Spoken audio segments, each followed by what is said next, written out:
오늘 아침 우리에게 주시는 하나님의 말씀은 이사야 28장 23절부터 29절의 말씀입니다.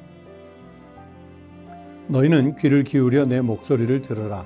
자세히 내 말을 들으라. 파종하려고 가는 자가 어찌 쉬지 않고 갈기만 하겠느냐. 자기 땅을 개간하며 고르게만 하겠느냐. 지면을 이미 평평히 하였으면 소회향을 뿌리며 대회향을 뿌리며 소맥을 줄줄이 심으며 대맥을 정한 곳에 심으며 귀리를 그 가에 심지 아니하겠느냐. 이는 그의 하나님이 그에게 적당한 방법을 보이사 가르치셨음이며 소회향은 도리꾀로 떨지 아니하며 대회향에는 술의 바퀴를 굴리지 아니하고 소회향은 작대기로 떨고 대회향은 막대기로 떨며 곡식은 부수는가 아니라 늘 떨기만 하지 아니하고 그것에 수레바퀴를 굴리고 그것을 말굽으로 밟게 할지라도 부수지는 아니하나니 이도 만군의 여호와께로부터 난 것이라. 그의 경영은 기묘하며 지혜는 광대하니라. 오늘 아침 우리에게 주신 하나님의 말씀입니다. 지난 밤새 평안하셨는지요? 오늘도 하나님께서 우리에게 새날을 주신 것을 감사하며 하나님의 인도하심 속에 하루를 살아가는 우리 모든 성도들의 삶이 되시고 일상의 생활이 되시기를 주의 이름으로 축복합니다. 오늘 28장 가운데서 제일 뒷부분 23절부터 29절까지의 말씀을 읽었는데요. 여러분, 이 말씀은 이사야 선지자를 통해서 하나님께서 농부의 비유를 통해서 우리에게 교훈의 말씀을 주시는 그런 내용으로 구성되어 있습니다. 여러분, 이 하나님의 백성들에 대해서 하나님께서 징계하실 때는요, 그 나름대로 특징이 있고 또 그 징계하시는 목적이 있다 하는 것을 성경이 말씀해 줍니다. 오늘 이 본문 말씀의 비유에서 농부는 누구를 가리킬까요? 하나님을 가리키는 것입니다. 그리고 곡식, 그리고 땅에 뿌려지는 씨, 이것은 하나님의 백성을 가리키는 것입니다. 여러분, 요한복음 15장에 예수님께서 포도나무의 비유를 말씀해 주신 것을 떠올리면 잘 생각할 수 있을 것입니다. 예수님께서 우리는 가지라고 말씀하셨죠. 그리고 예수님 자체는 줄기가 되시겠죠. 그리고 그 포도나무 자체를 농사짓는 농부, 그 포도원 주인은 바로 하나님 아버지를 말씀하는 것입니다. 바로 그런 비유가 이 본문 속에 있습니다. 그래서 오늘 이 본문 속에 24절부터 26절 말씀은 농부가 밭을 갈고 씨를 뿌리는 것은 하나님께서 이스라엘 백성을 선민으로 택하신 이래로 지금까지 그들을 보존해 오시고 또 그들을 인도해 주셨다는 사실을 말씀해 주시는 그런 내용의 비유입니다. 그리고 27절부터 29절의 말씀은 농부가 곡식을 추수하기 위해서는 도리깨질, 타작 해야 되지 않습니까? 저도 어렸을 때 시골에 와서 보면은 이제 큰 도리깨를 들고 그 친척들이 또 동네 어르신들이 그 도리깨질 하는 것을 본 적이 있습니다. 또는 탈곡기를 가져다 놓고 그 탈곡기를 막 발로 밟아 돌려가면서 곡식을 탈곡하던 알곡을 걷어내던 그런 것들을 어렸을 때 본 적이 있습니다. 요즘은 모든 것이 기계화돼서 도리깨질, 탈곡기 활용 이런 것들이 거의 없지만은 예전에는 다 그것들을 사용했는데 이스라엘 백성들도 마찬가지로 우리와 비슷한 그런 도구들을 썼었습니다. 그런데 오늘 농부이신 하나님이 그 하나님의 백성들을 통해서 좋은 결실을 얻기 위해서 연단에 연단을 거듭하는 그런 말씀이 바로 이 본문 속에서 도리깨질이나 또 타작을 하는 그런 것과 이렇게 비유해서 말씀을 주신 것입니다.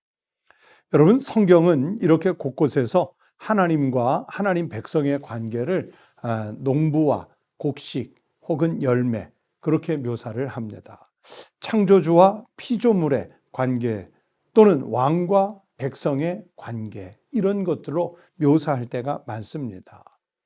여러분, 농부가 곡식을 추수해서 타작을 할 때 그것을 때린다고 해서, 그것을 기계에 넣고 돌린다고 해서 과연 그것이 파괴일까요? 부수기 위해서 그러는 것일까요? 아니지요. 알곡을 잘 추스려서 거두기 위한 농부의 사랑, 땀, 눈물, 정성, 그런 것들이 다 그 타작할 때에 들어가 있게 되는 것입니다.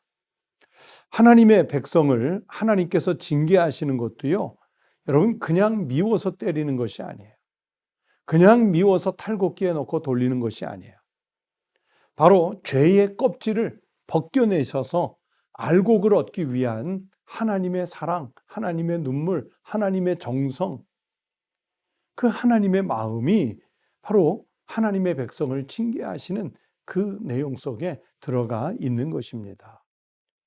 즉, 하나님께서 하나님의 백성들을 징계하실 때는 멸망시키려고 하는 것이 목적이 아니라 구원시켜서 선민으로 삼기 위한 하나님의 마음이 담겨 있다는 말씀입니다. 여러분, 그래서 우리가 인생을 살면서 완벽한 의인으로 살 수는 없습니다. 어떻게 우리가 완벽하게 살아낼 수 있겠습니까? 실수할 수 있고, 죄를 지을 수도 있고, 넘어질 때도 있고, 주저앉아 땅을 치며 울어야 할 때도 있어요. 그때에 하나님께서 우리를 간혹 징계하실 때가 있습니다. 우리를 심판하실 때가 있어요. 그러나 우리는 징계를 받을 때 그것 때문에 주눅들거나 위축될 필요가 없습니다. 오히려 우리를 구원하시려고 하시는 하나님의 사랑, 자비를 기대할 수 있습니다. 그렇게 우리는 하나님의 구원을 기대하는 그 하나님의 뜻에 부합하는 삶을 살아내야 하는 것입니다. 하나님이 그 징계하시는 그 속에는 그래서 하나님의 사랑이 전제되어 있어요. 저도 우리 아이들이 어렸을 때 본의 아니게 사랑의 매를 든 적이 있습니다. 아마 평생 한 번도 그냥 감정에 의해서 목적 없이 때린 적은 없어요. 아이들이 정말 큰 잘못을 했을 때 그 잘못을 바로 잡아주기 위해서 매를 들었던 적이 여러 번 있는데, 저는 그것이 지금도 필요하다고 생각을 합니다. 그런데 매를 때릴 때 여러분, 그 매를 든 부모의 마음이 결코 편안할까요? 전혀 편안하지 않습니다.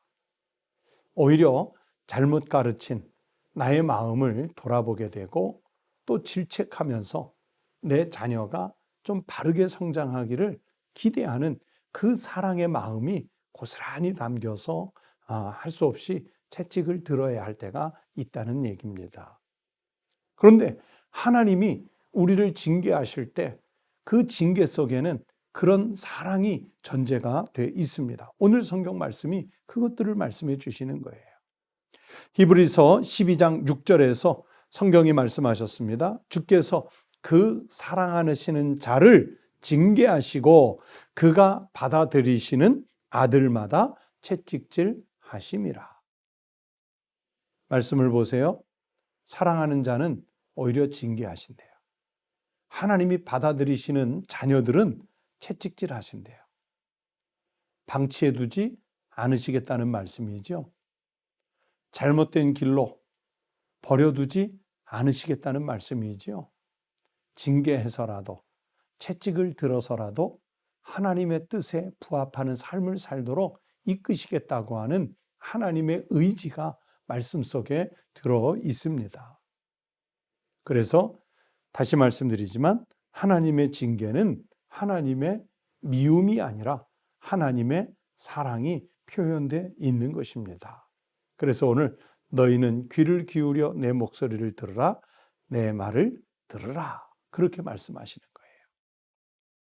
사랑하는 성도 여러분, 고난을 받으며 오히려 하나님을 깊이 만난 사람들의 간증을 들을 때 우리가 감동이 있습니다. 뭐 편안한 중에, 잘 사는 중에, 건강한 중에, 행복한 중에, 평탄한 길 가는 중에는 간증이 잘 없어요.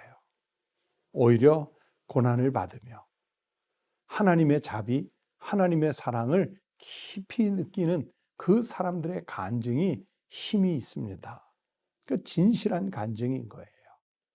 여러분, 오늘 하루 우리의 삶을 하나님께서 주셨다는 것을 믿고 때로는 힘들고 어렵고 고통스러운 길을 갈 때는 이 와중에 하나님께서 나를 붙잡고 지키실 것을 믿고 하나님의 사랑을 느끼면서 살아가는 우리 믿음의 성도들이 되시기를 바랍니다.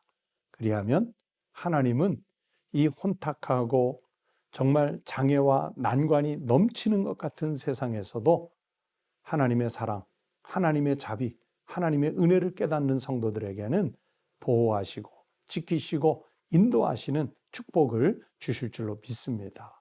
그 축복 속에 살아가는 우리 믿음의 성도들이 되시기를 주님의 이름으로 축원합니다. 기도하시겠습니다.